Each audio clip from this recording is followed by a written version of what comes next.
Thanks for clicking on MidlandsConnect.com. I'm Daryl Hood, and this is Watch Fox News on the net. Here's a look at some of the stories we're working on for you today.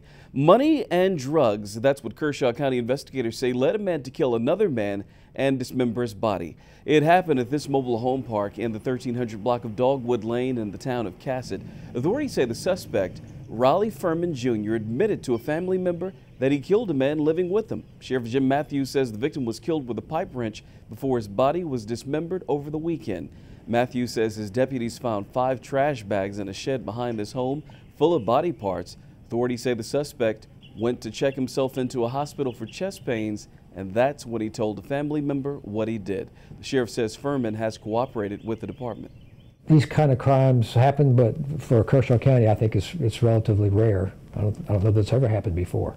I also don't know if he did it to facilitate the disposal of the body, to make it smaller, easier to move, or if it was anger. Furman has not been formally charged yet. He'll be detained on a warrant once he is released from the hospital. The identity of the victim has not been released. Reporter Zoheb Hassanali working this one for us. He'll have a complete report tonight on Watch Fox News at 10.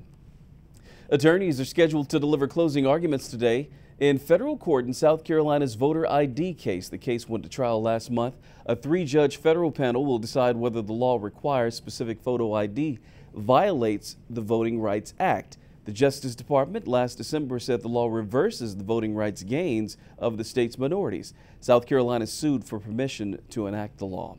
Well, some mixed education news. South Carolina's graduating seniors scored lower on the SAT for the 4th straight year, but more students are taking advanced placement courses. The average SAT composite score for the class of 2012 was 1431. That's 5 points below last year. It's also below the national average of 1498, which is also down 2 points this year. When it comes to AP classes, almost 22,000 tests received scores high enough for students to earn college credit.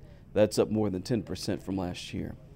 Well, quite sure you agree with me. Another gorgeous day across the Midlands. The weather very pleasant right now, so enjoy it while you can. This is a gorgeous shot downtown Columbia from our Capitol Center cam. Henry's here now with a quick check of the Skywatch forecast. Henry?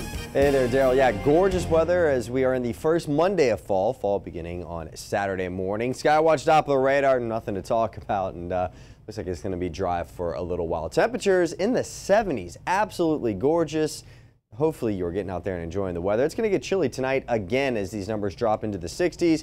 And then as we head through the overnight hours, look for some 50s with, for the most part, we will see at times that clear sky, and we'll even see some of those rural areas potentially getting into the upper 40s. We'll talk about how long this gorgeous weather will last, of course, tonight in your complete forecast at 10. Thank you, Henry, and that's going to do it for this edition of Watch Fox News on the Net. We'll continue to update the latest news and weather right here on MidlandsConnect.com, and be sure to join us tonight for Watch Fox News at 10.